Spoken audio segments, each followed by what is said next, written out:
Prezado senhor doutor, há muitos anos tenho consciência da concordância, de longo alcance, que existe entre os seus e os meus pontos de vista, quanto a algumas questões eróticas e psicológicas, e recentemente encontrei a coragem para enaltecê-la de modo expressivo. Sempre perguntei fascinado de onde o senhor pôde ter obtido este ou aquele conhecimento secreto, que adquiri através da minha árdua exploração do objeto, e finalmente terminei por invejar o poeta a quem no mais admiro, pois o senhor pode imaginar o quanto me alegraram e honraram as linhas nas quais me diz que também meus escritos geraram no senhor semelhante excitação. Quase me lastimo de precisar ter chegado aos 50 anos de idade para vivenciar algo tão lisonjeiro. Com devotada admiração, seu Dr. Freud. E assim começa a primeira das duas cartas que o Dr. Freud escreveu para Arthur Schnitzer em razão de comemoração do seu aniversário. Arthur Schnitzer, assim como Freud, é um médico erradicado em Viena, judeu, que participou do declínio daquela civilização que nós conhecemos como Império Austro-Húngaro e que, segundo Freud, a partir da arte, da pesquisa de si mesmo, da introspecção, chegou a resultados muito parecidos do que o pai da psicanálise, por meio da ciência e da análise dos outros, também chegou. De modo que o Freud não quis conhecer o Schnitzer pessoalmente, o evitou, na verdade eles se conheciam, mas evitou aprofundar a amizade, porque ele tinha medo de encontrar o seu doppelganger, ou o seu duplo, de modo que essas cartas lisonjeiras, principalmente a última, de 1922, quase no final da vida, no crepúsculo do Sr. Dr. Freud, ele fala, né, sobre seu determinismo, assim como seu ceticismo, o que os outros chamam de pessimismo, sua apreensão das verdades do inconsciente, da natureza pulsional do ser humano, sua fragmentação das certezas culturais e convencionais, a pregnância de seus pensamentos na polaridade do amor e da morte. Tudo isso me comove, uma inquietante familiaridade. Num breve escrito de 1920, além do princípio de prazer, procurei apresentar a Eros e a pulsão de morte como as forças primordiais, cuja interatividade domina todos os enigmas da vida. Obtive assim a impressão de que o senhor sabe por intuição, na verdade, porém, devido a uma curada autopercepção, aquilo que eu descobri através de diligente trabalho junto a outras pessoas. Creio de fato que essencialmente o senhor é um incomparável pesquisador psicológico das profundezas, honestamente imparcial e destemido, e que se não fosse suas capacidades artísticas, sua eloquência e força criadora teriam ganhado livre curso feito de um senhor, um escrito muito mais ao gosto da multidão. Sou mais afeito a privilegiar o pesquisador, mas perdoem por ter derivado para análise, já que eu não conseguiria fazê-lo de outra maneira. Somente sei que a análise não é um meio para se fazer popular. Em sincera devoção, Freud. Então, o Arthur Schnitzer, como ele explica na sua autobiografia Juventude em Viena, pertence a uma família de médicos judeus, tanto pelo lado da mãe quanto pelo lado do pai, e ele viveu nessa Viena que era a capital do Império Austro-Húngaro e que a gente pode perceber como, segundo alguns disseram, o início da civilização burguesa e da formação da classe média. Existe um livro do analista e historiador Peter Gay chamado O Século de Schnitzer, que expõe o surgimento da classe média da cultura burguesa a partir do estudo dos diários que o Dr. Schnitzer manteve desde o início da sua juventude até o final da vida. O Schnitzer ele é formado em medicina, como eu disse, e na obra Juventude Viena ele sempre tentou, de certa forma, pavimentar ou dividir o quanto o indivíduo participa do plano histórico. Então a gente consegue ter um estudo entre as diversas línguas faladas no Império Austro-Húngaro, a erupção, né, dos diversos discursos de nacionalidade que vão fragmentando a integridade daquele império, a ascensão da cultura burguesa, o próprio questão do semitismo, né, o sionismo por um lado e por outro lado também essa identidade do judeu cosmopolita. É interessante a gente pensar que nesse longo território, digamos assim, no panorama europeu, se falavam mais de 13 línguas e que o próprio Freud, que foi tão atuante em Viena, ele nasceu na Morávia. Dito isto, o próprio Peter Gay ele vê, né, como essa passagem do século XX e XXI como o apocalipse dessa civilização que teve, né, conforme acompanhava a decadência do Império Austro-Húngaro e da Casa de Habsburgo, teve ao mesmo tempo a eclosão de uma espécie de ápice estetizante, né, no qual a gente vê diversas personalidades que entraram para a história da cultura convivendo contemporaneamente, seja o Schnitzer, seja mais tarde o Hermann Broch, que tem toda uma teoria sobre os ritos e as passagens sociais e o quanto o próprio teatro, né, ele se torna um símbolo da decadência desse império. O teatro, na época, em Viena, era obrigatório ter um assento, um camarote reservado para o rei, e esse rei nunca estava lá. Então ele se tornava um símbolo dessa ausência de valores que, de certa forma, né, criou o vácuo do qual tantos movimentos vão derivar ao longo do século XX, inclusive, né, o antissemitismo mais tarde da Segunda Guerra Mundial. Bom, dito isso, segundo o próprio Dr. Freud, os dois grandes temas da obra do Dr. Schnitzer, eu vou brincar ironicamente chamando ele de doutor, já que ele é formado em medicina e exerceu até a morte do pai, e dá para ver pelos seus diários e pela autobiografia o quanto havia essa disputa entre o desejo e o dever, né? Uma disputa bem psicanalítica, se a gente pensar, porque em termos de superego, aquilo que ele introjetava de si era esse pai, uma relação ambivalente do pai tirano que, apesar de respeitar e ver os dons da vocação artística do filho, queria impor a ele o caminho da medicina, o caminho certo da família, do clã, dessa moral familiar, desses judeus cosmopolitas que estão lá em Viena, e por outro lado o artista, né, criando sua vocação para algo diferente daquilo que estava determinado pela família. E é justamente a morte do pai que dá passagem ao chanceler Schnitzer poder se dedicar mais à arte do que à medicina. Dentro desses dois grandes conteúdos que a gente vê atravessar a obra, Eros e Thanatos, a gente tem também outros, né? Essa pulsão do prazer ou a pulsão da morte, um retroalimentando o outro. A gente também tem algumas posições interessantes.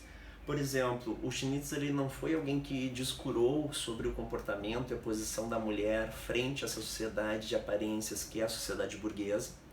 Ele era um dramaturgo, assim como contista, novelista e romancista, de modo que a gente consegue ver nas peças do Schnitzer, muitas das quais não foram traduzidas para o português, muito desse teatro, né, social da burguesia, dessa cultura de aparências, em que por trás das máscaras sociais das personas nós tínhamos a desconfiança, os ciúmes, as diversas traições, né, o comportamento desviante em relação à norma, de modo que muitas das obras do Schnitzer foram censuradas, desafiaram a moral pública, e talvez, se a gente pensar em termos comparativos, alguém que tenha feito algo muito parecido, como esse jogo de máscara e de desvelar e chegar a uma essência, também usou a sondagem interior e a psicologia, foi o Machado de Assis, né? Dom Casmurro talvez possa ser comparado a boa parte das obras schnitzlerianas, porque temos esse lar burguês, esse lar da família tradicional, feito de aparências e toda a desconfiança que se tem ao redor dela, né? O triângulo amoroso quase como uma entidade do núcleo familiar burguês. Dito isso, e voltando para o assunto das mulheres sobre as quais Schnitzer escreveu, é muito interessante esse livro chamado Crônica da Vida de uma Mulher. É um dos poucos romances que nós temos traduzidos em português. Temos este, O Caminho para a Liberdade. E ao contrário de Caminho para a Liberdade, Crônica da Vida de uma Mulher é um folhetim. Então nós temos diversos capítulos curtos em que acompanhamos a vida dessa personagem e as suas escolhas. Ela é uma mulher que acabou cedendo à tentação, ao desejo, e perdeu a virgindade antes do casamento. Isso marca essa mulher como livre, porém, por um lado, incompatível com o lar burguês. Ninguém casa com ela. Ela tem uma certa instrução, mas dentro daquele contexto, a instrução que se tinha era para ser mãe de família ou professora. Ela acaba desempenhando um pouco formalmente o papel de tutora, de pedagoga. Tem um filho, né, nessa situação com seus amantes. Ela precisa sustentar esse filho com uma família do interior. E é muito interessante porque, ao contrário da maior parte das obras do Schnitzer, que tem um indivíduo como núcleo central e a sondagem interior, a introspecção, ou por que não a análise psicológica, embora a gente tenha isso e o estudo dos desejos da personagem de Crônica da Vida de uma Mulher, a gente também tem um plano geral dessa Viena, dessa Europa em transformação, no qual a gente vê, por um lado, esse abandono do filho, essa ideia dela se responsabilizar pela mácula social da perda da virgindade, obrigando a trabalhar em posições submissas, os diversos abusos que ela sofre, às vezes, muitos dos quais consentidos, mas aquela aparência de amor, na verdade, só revelando instinto sexual, esses jogos dos afetos entre homens e mulheres, e os homens com muito mais liberdade que as mulheres confinadas ao lar, esse lar que ela já não tem como construir a partir da situação dela, e também a ascensão do nazifascismo, com o irmão dela mais velho aderindo cada vez mais a posições antissemitas, do próprio partido nazista, até que no final o filho dela passa a essas posições, e a gente tem um conflito muito parecido com um conflito incestuoso, que também é típico da obra do Schnitzler, entre a mãe e o filho, e o final dos dois, a resolução dessas diferenças. Assim, outros dois livros do Schnitzler são interessantes do ponto de vista do estudo da personagem feminina, é A Senhorita Elsie, aqui eu estou com a edição em italiano, que a gente tem a obra do Schiele na capa, que é sobre uma menina que está sendo empurrada para o casamento, ou seja, empurrada para as convenções sociais, mas o desejo dela é outro, na verdade ela não sabe qual é o seu próprio desejo. Isso leva a um aniquilamento interior, a uma sondagem tão profunda na qual as certezas dela e o próprio estado consciente, né, o estado de equilíbrio se erosam, se esvaem, de modo que no final a gente não sabe. Ela se encontra num estado de mania, né, com perda do centro do ego. E um outro livro primoroso foi lançado pela LPM, é A Senhora Beth e Seu Filho, que mostra uma mulher que viúva, né, de um ator. Ela começa a suspeitar que o marido atuava para ela, ao passo em que então o casamento teria sido uma convenção e que aquela dor pela perda do marido, na verdade, teria sido quase uma graça, porque agora ela se torna uma mulher mais livre, experiente, que ela pode aproveitar mais a natureza.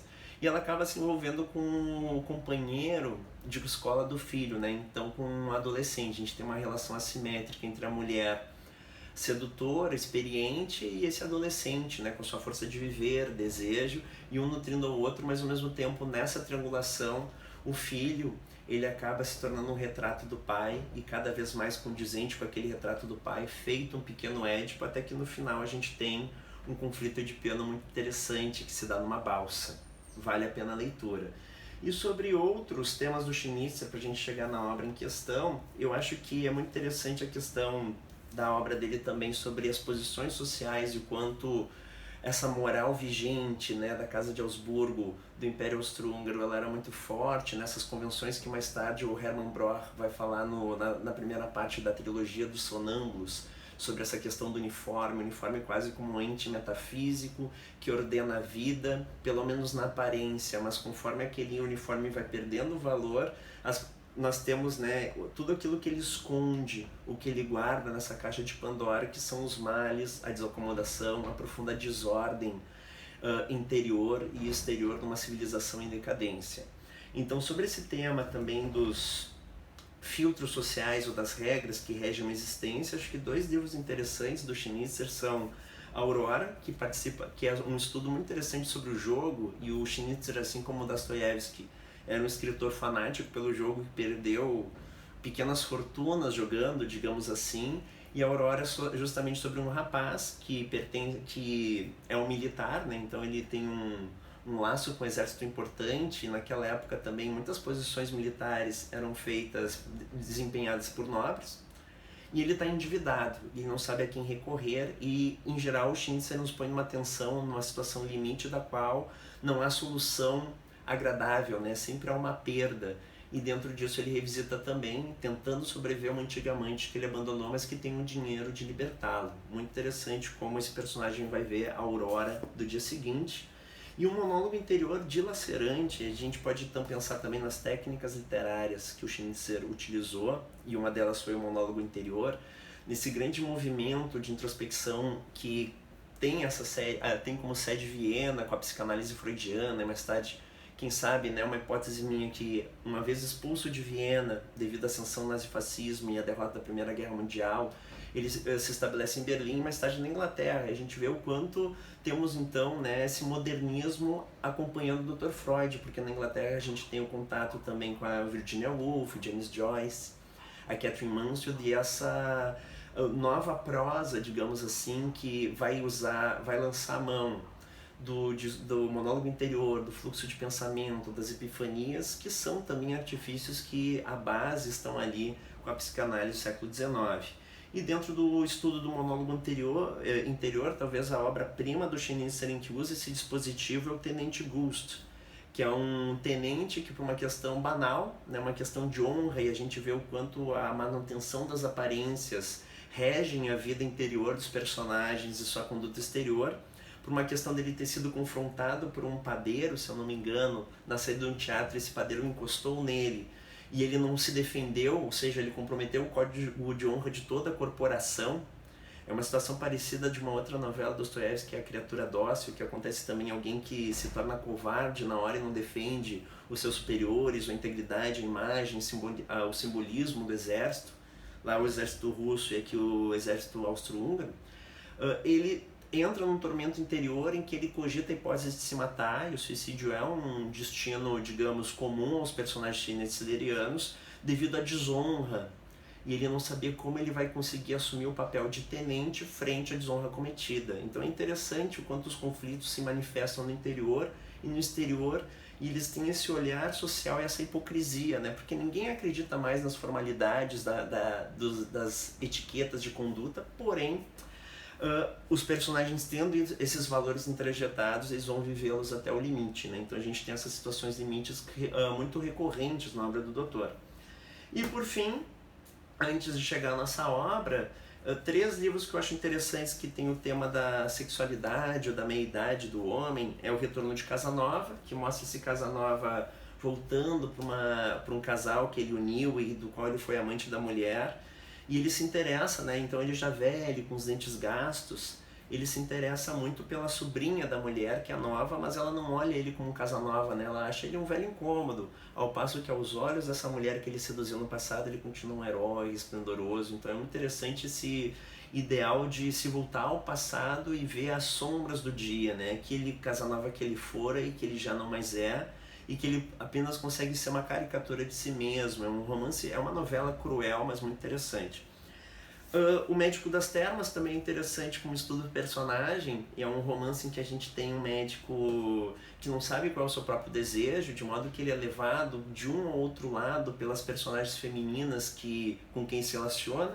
Ele está perdido num momento de paradoxo, ou até mesmo de aporia, né, sem caminho, devido ao suicídio da irmã, e ele descobre que a irmã, até mesmo aquela irmã tão formal, tão pacata, tão recatada, tinha segredos, fora amante de um dos seus melhores amigos.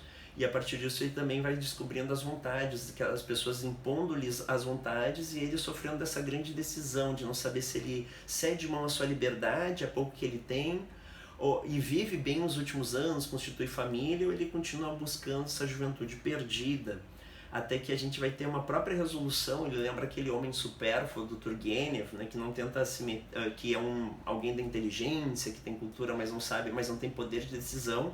É interessante que o destino se fecha frente ao personagem e os demais personagens decidem o rumo do Médico das Termas.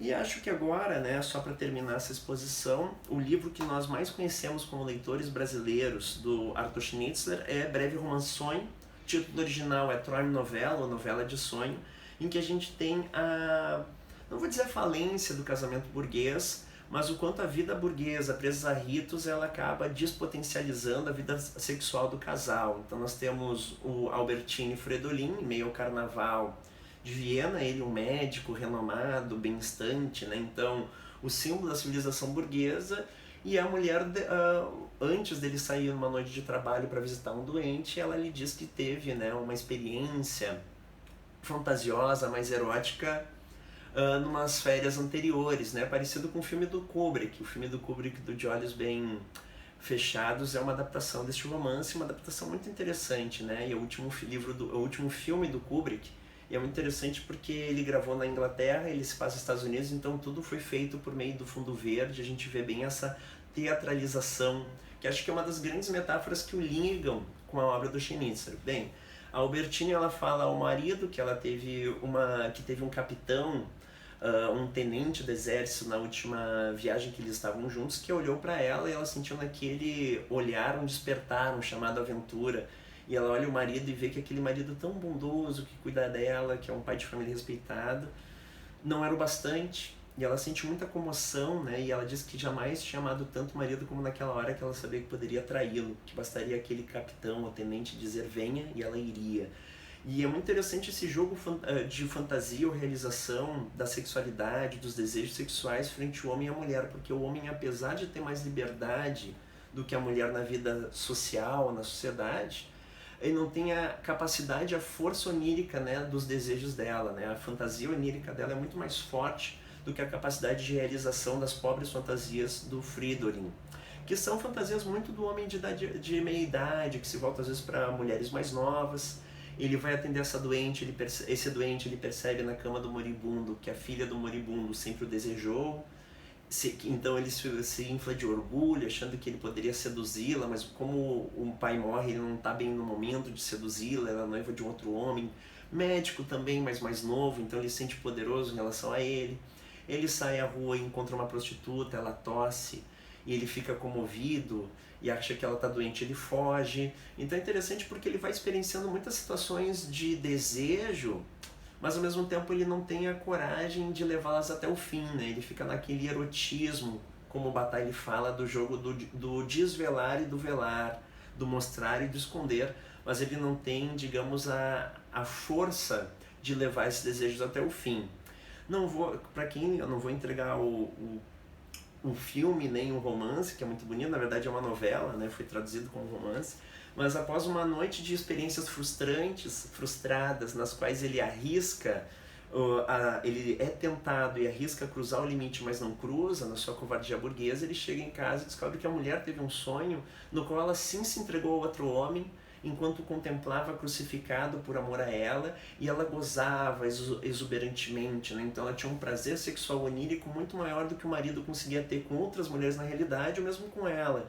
E a partir desse contato ele então tenta e a desforra de tudo aquilo que era promissor, potencial da noite anterior, ele tenta realizá-lo, mas a gente vai ver como essa realização ela não vai se dando, ela leva a uma frustração, até que no final a gente pode fazer uma crítica sobre a conduta burguesa que coloca a mulher no lugar de mãe, de santa, de Virgem Maria, o marido no lugar de provedor, mas ao mesmo tempo sonhando com outras mulheres que não a mãe que está ali encastelada em casa, e quanto essa mulher ela gostaria de um olhar para si, para os seus desejos, né, para que o casal tivesse uma experiência sexual mais satisfatória do que as convenções burguesas podiam lhes dar.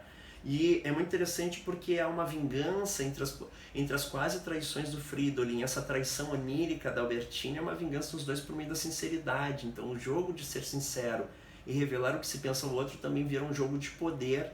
E no final começa amanhã, né, eles estão com a filha ali, indo para a escola, acordando, vem uma nova aurora, com a consciência das fragilidades, mas essa ideia de que o equilíbrio da família burguesa é muito precário. E nisso a gente chega ao livro de hoje, né, que é o livro da aula, que é o Contos de Amor e Morte, em que a gente tem compilados boa parte da obra contística do Arthur Schnitzler, né, uma obra muito interessante.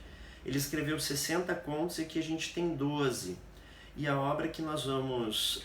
existe um prefácio interessante no início que faz uma análise sobre esse Império Austro-Húngaro decadente, porém, apesar de decadente, a gente tem o ápice da sua cultura, o apogeu da cultura vindo com a decadência do Império.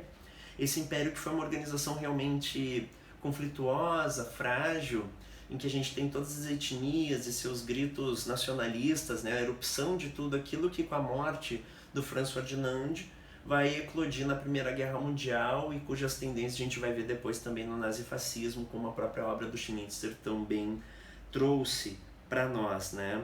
Então, é interessante. E nós vamos chegar, eu só gostaria de dizer qual é o ponto de vista da obra, segundo o autor do prefácio, que é o Wolfgang Bader. Ele diz o seguinte sobre aquilo que são as intenções ou a atmosfera sobre a qual trata a obra do Dr. Schnitzler.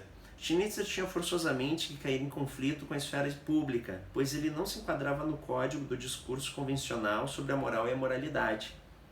Seja na apresentação dos homens perseguidos que se encontram em situações desesperadoras devido ao jogo, endividamento, adultério, etc., mas que mesmo assim ainda obedece à coerção da aparência pública, seja na análise da honra tradicional e ainda respeitada dos duelos, seja na descoberta da mentira atrás da fachada dos bons casamentos burgueses, na censura à falta de substância dos princípios religiosos, no fustigar de campanhas antissemitas, seja na revelação do jogo de amor destrutivo entre homens de classes altas e as doces garotas dos arrebaldes, ou quando mostra que os desejos sexuais destroem todas as barreiras sociais e culturais. Schnitzler sempre atravessa os limites do que é meramente agradável e do tabu moral, indo em direção à verdade não expressa. O que irritava a mentalidade do público não era o fato de aquilo ser verdadeiro, mas tão só de ter sido mostrado e com isso de ter acabado com o consenso da bela ilusão sobre a qual a sociedade fundava sua coesão. E é nesse olhar da vida interior que nós vamos fazer um estudo do conto Os Mortos Calam. Então, é mais um daqueles contos de traição, se a gente for parar para ver. Nós temos esse triângulo amoroso que compõe um lar burguês composto pelo marido, que está no trabalho, numa convenção de professores, a esposa traidora, que é a Emma. Talvez a gente possa ver um eco nesse nome com a própria Emma Bovary, seguindo seus desejos e em contrapartida às convenções e proibições sociais, e o amante, que é o Franz. Os amantes vão se encontrar, o amante é íntimo da família, então ele frequenta há muitos anos esse lar burguês, e a Emma é uma mãe de família também, disposta a sacrificar esse lugar, ou pelo menos dar vazão a esse lugar para as fantasias e ter o seu caso de muitos anos com o Franz. O Franz espera a Emma para um último encontro, desde o domingo eles não se veem. É sexta-feira, eles embarcam num coche e ele propõe uma fuga dos dois, porque ele não aguenta mais ser só amante, ele quer assumi-la para sua vida, ele gostaria de que ela fosse dele e que levasse o filho junto, mas ele propõe um divórcio radical às convenções e ao marido.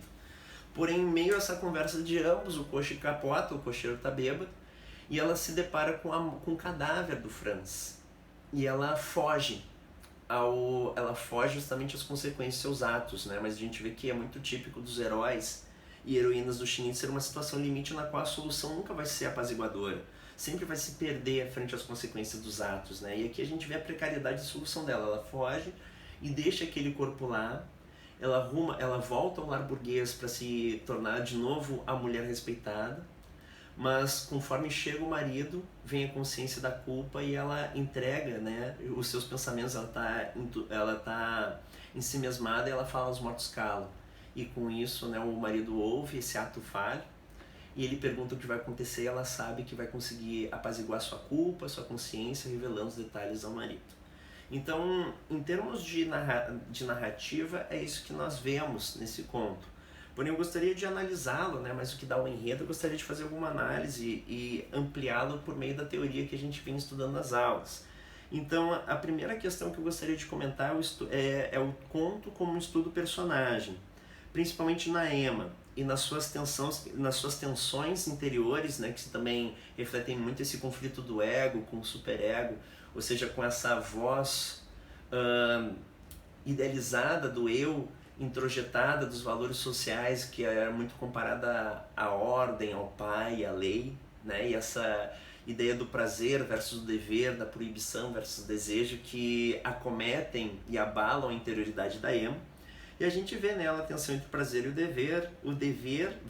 dever depois do amante morto, de estar lá e responder por ele e dizer o que aconteceu, versus a manutenção do papel social de mãe e dona de casa, então recatada do lar, e não poder manifestar a traição ao marido. Nós temos esse conflito arraigado na personagem, esse conflito interno de sondagem interior e essa ambivalência entre o dever e o prazer, e mais tarde entre a culpa e o instinto de sobrevivência. Então é interessante como esse conflito vai se tornando cada vez mais tensionado e ele vai aumentando de patamar conforme a Emma vai se deparando com a consciência desses passos, né? Primeiro nega o corpo, mais tarde ela tem a ideia de que o lar é salvação, e depois o lar se torna uma nova prisão porque a família ela não para e não limpa a consciência do ato. E a gente vê também uma questão muito interessante dessa ambivalência, né? De por um lado sobreviver e de outro lado prestar contas ao cadáver do Franz. A questão de uma dupla traição, porque ela em primeiro lugar trai o marido, mas mais tarde com seu silêncio, Os Mortos Calam, ela trai inclusive o seu amante, que queria fugir com ela. Então essa mulher traidora, ela vai ter que assumir a culpa, e nisso a gente tem talvez uma característica da obra que é diferente de outros livros do Schnitzler, que tem final aberto. O Breve Romance Sonho tem final aberto, por exemplo, em que a gente tem aqui um final realmente resolvido, né? Aquela culpa, o conflito do personagem, ele tem a resolução porque ela vai se confessar, o leitor não tem acesso à confissão, mas ele sabe que esse momento vai ocorrer e os olhos dela já confessam. Ela vai se confessar ao marido, fechando, né, o conflito e de certa forma purificando a culpa da Emma. Outra questão que eu queria chamar a atenção é sobre as técnicas narrativas. Eu acho que dentro desse conto, ou quem sabe até alguns poderiam considerar uma novela, porque tem mais ou menos umas 30 páginas, a gente tem a presença de duas técnicas muito interessantes. A primeira é a troca de focalizador. Então nós temos duas focalizações do conto. Nas primeiras 7 páginas é o Franz, toda a narrativa ela é dada por meio dos olhos do Franz, ele nos dá a perspectiva narrativa, o ponto de vista narrativo. O narrador é em terceira pessoa observador, mas o filtro das sensações passa diretamente pelo personagem Franz, e após o acidente esse focalizador troca para a Emma e a gente vê as consequências da fuga, do desejo, as consequências desse desvio do que seria a ordem e a normatividade burguesa a partir da interioridade da sondagem interior da personagem Emma. Outra técnica literária que é muito interessante é o próprio monólogo interior, e a gente tem essa ideia, né, a partir da duplicidade do casal. Eu gosto dessa questão também dos duplos, né? Nós temos o Franz como o homem, o amante, a Emma como a mulher e esposa, e o quanto há um contraste entre o alcance das liberdades, ou a distância em que cada um é livre naquela sociedade. Ele, se fosse homem e ela tivesse morrido, ele poderia assumir aquilo e ainda por cima sair orgulhoso, vaidoso. Não teria o mesmo comprometimento que ela se assumisse, e aí a gente vê essa tensão muito grande do conflito e como ela introjeta o conflito social. Ela assumir que teve uma amante, traiu o marido, traiu o filho de certa forma, o lar burguês, escancarar essa identidade secreta. Então é interessante como a gente vai, como o Schnitzer ele faz um pêndulo entre o primeiro focalizador e troca para o segundo para a gente ver as consequências do desejo. E a segunda técnica narrativa interessante é o monólogo interior. Então a gente tem, a partir dos olhos e da interioridade da Emma, essa introspecção, um olhar íntimo em que vai se deparando com o valor das convenções sociais e a moralidade social. Existe a moral social e depois mais tarde a moralidade interna dela assumir aquilo e também de certa forma, né, não só assumir o seu desejo, o que vai contra a moral social, mas também ficar em paz com a própria consciência por ter abandonado, né, o Franz. Então assumir a traição e assumir a morte do Franz e que ela estava lá naquele momento também se torna uma forma dela assumir uma moral única, mais importante que a moral exterior, que é essa moral interna. Nós temos muitos movimentos que vão sendo dados pelo monólogo interior, seja o de negação, seja a inveja do morto, porque para ele a situação acabou e para ela não, seja a fuga, a volta ao lar, o desejo de segurança manifestado por essa volta ao lar, a claridade, a cidade. O acidente se deu pela periferia, na escuridão, e agora ela vai voltando a essa luz, que é uma luz da consciência, mas também é uma luz do lugar social. Seja essa dupla traição, como eu falei, ao marido, mas também ao amante, a culpa e a verdade como cartaz. E mais tarde, então, é muito interessante como o Schnitzer ele vai desvelando essas camadas da consciência, né, e ela vai percebendo cada vez mais nuances de tudo aquilo que aconteceu. E depois a gente pode ter, talvez, como as últimas pontes para estabelecer uma interpretação da obra, a teoria da tragédia, que eu queria levar a teoria do Aristóteles, que é uma teoria moral, para cá, porque a gente tem essa ideia de que o comportamento desviante do indivíduo, que o Aristóteles chamava ou de híbris, ou de hamartia, que é essa cegueira moral, o desvio, que contrapõe o indivíduo às leis dos deuses ou da natureza, e no caso de uma sociedade secularizada seriam as leis da polis, das convenções burguesas. A gente vê que o mundo tende a uma harmonia e o efeito trágico se dá quando o herói, dentro dessa coletividade, ele comete um erro, como Édipo, ou como Antígona, digamos assim, ou Creonte, se a gente achar que o herói da tragédia é o Creonte no Antígona, né, na última parte de Édipo Rei. E daí, a partir desse comportamento desviante, a gente vai ter um conflito trágico instalado contra o herói, em que ele vai se deparar, ou ela vai se deparar contra as forças que os seus próprios atos e sua cegueira gerou, as consequências dos seus atos, que nós chamamos de moira.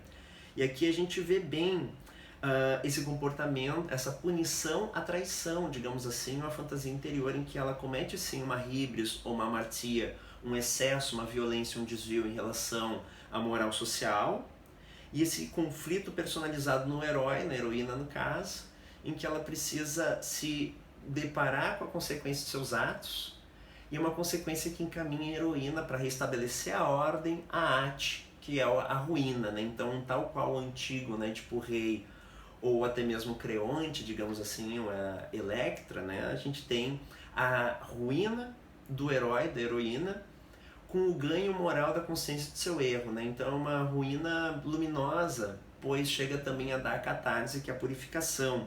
E a catarse da nossa personagem vai se dar justamente pela revelação da verdade ao marido. Então é muito interessante essa parte, para a gente pegar trechos também da obra, a gente fazer aquilo que o George Steiner chama de presença verdadeira, chamar a exposição um texto original, que é a fonte dos comentários. A gente tem o seguinte: ela deparada com o marido, ela tentando manter o domínio de si e tomando a consciência dessa dupla traição, e de que, quem sabe, na sua fantasia, ela especula o que o Franz faria no meu lugar, ele declarasse a verdade como forma de vingança, e isso se torna uma espécie de signo da culpa para ela. E o narrador diz: e à sua frente no espelho, uma imagem, um símbolo de auto-introspecção, autoexame e consciência, ela vê um rosto que sorri, cruel e com os traços contorcidos. Sabe que seu próprio rosto, mas mesmo assim estremece ao vê-lo. E percebe que ele vai ficando rijo, não mais consegue mexer a boca. Sabe, este sorriso vai ficar em seus lábios durante toda a sua vida. E ela tenta gritar. Sente então que as duas mãos pousam em seus ombros e vê como entre seu próprio rosto e aquele do espelho se interpõe a de seu marido. Os olhos dele, interrogativos e ameaçadores, submergem-nos dela. Ela sabe. Se não suportar esta última prova, tudo estará perdido. E sente como torna a ficar forte. Volta a dominar os seus traços, os seus membros. Neste instante pode fazer com eles o que quiser, mas precisa aproveitá-lo antes que passe. E ela pega com as duas mãos as mãos do marido, que estão ainda sobre os seus ombros, e o aproxima de si, olha para ele alegre e carinhosa. Enquanto sente os lábios dele sobre sua testa, ela pensa: é claro, um sonho ruim. Ele nada dirá a ninguém, nunca se vingará, nunca. Está morto, está certamente morto, os mortos calam. Por que você diz isso? Ela ouviu a voz do seu marido. O susto é profundo. O que foi que eu disse? E ela sente como se de repente tivesse contado tudo em voz alta. Como se tivesse contado a história toda esta noite à mesa, e novamente ela pergunta enquanto desmorona diante do olhar espantado do marido. Então, confronto do olhar, o ato falho, a revelação. O que foi que eu disse? Os mortos calam. Repete o marido muito lentamente. Sim, diz ela, sim. Em seus olhos ela lê que não pode ocultar-lhe mais nada, e durante longo tempo os dois ficam olhando para o outro. Leve o menino para a cama, diz ele, então. Acho que você tem alguma coisa para me contar. Sim, diz ela. E sabe como no próximo instante contará a este homem, a quem ela veio enganando durante anos, toda a verdade. E aí a gente tem a catarse, uma espécie de purificação, ou o saldo moral da personagem, é o que ela consegue espiar um pouco dessa culpa, né, assumindo a vida, trazendo essa vida secreta à luz, enquanto passa lentamente pela porta aberta, conduzindo a criança, outro símbolo lá burguês da família tradicional, sentindo os olhos do marido sempre pousados nela, uma grande tranquilidade toma conta dela, como se muita coisa voltasse a estar bem. Então é interessante também como estudo de que nós temos o tormento, a tempestade, a escuridão, e termina, né, por meio dessa catarse com a verdade na tranquilidade. O último ponto que eu queria chamar para nossa análise são alguns símbolos que aparecem no texto.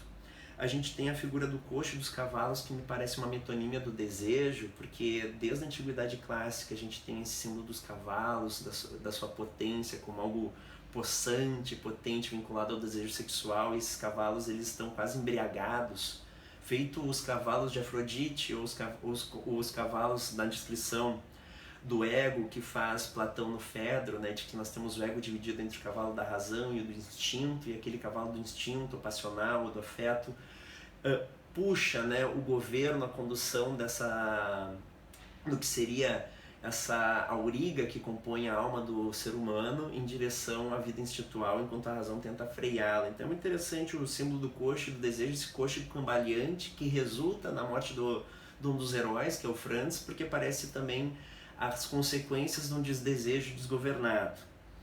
Outra questão interessante é que a morte, o acidente, né, que é trágico se a gente pensar no sentido normal, né, o corriqueiro da palavra trágico, mas também trágico no sentido aristotélico do termo, ele se dá nas margens do centro, ou seja, nos margens da civilização burguesa, simbolizados pelo Prater e pelos símbolos do Império Austro-Húngaro.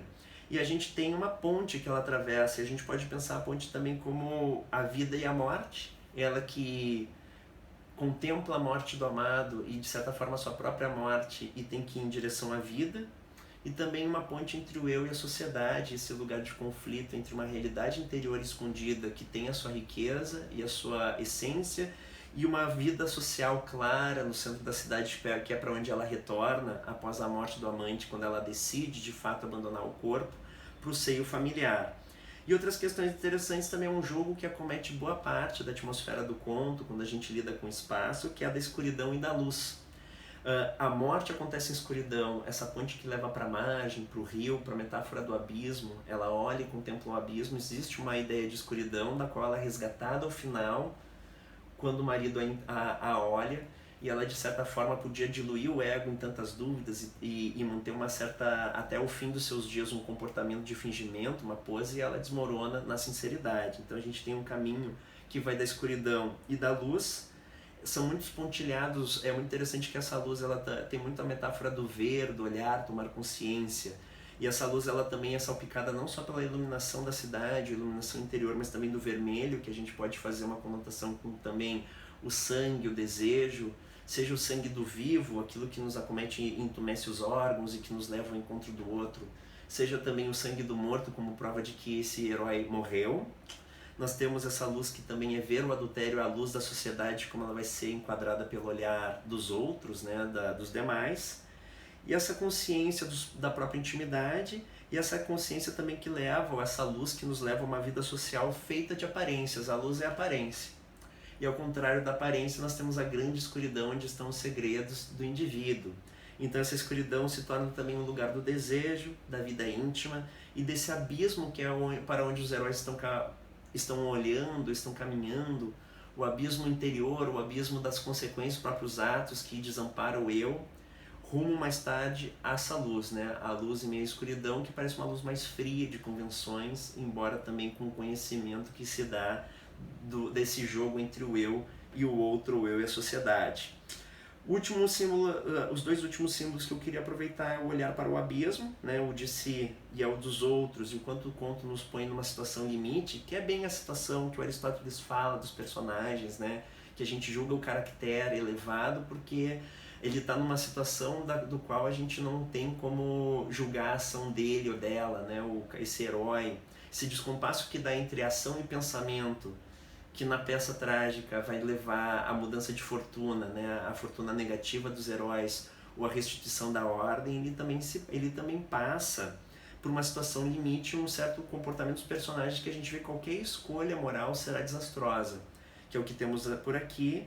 E por fim essa ideia dos mortos calam, né? O quanto o morto, o Franz, também é embora ele calasse, né? Ele deixa esse rastro, essa culpa que deve ser purgada por talvez uma das coisas mais cruéis, né? Que é essa forma de sinceridade, de ela revelar ao marido a sua vida íntima, a sua vida desviante, né? E o quanto ela é um ser autônomo que foi levando, né, essas convenções de sociedade até o limite.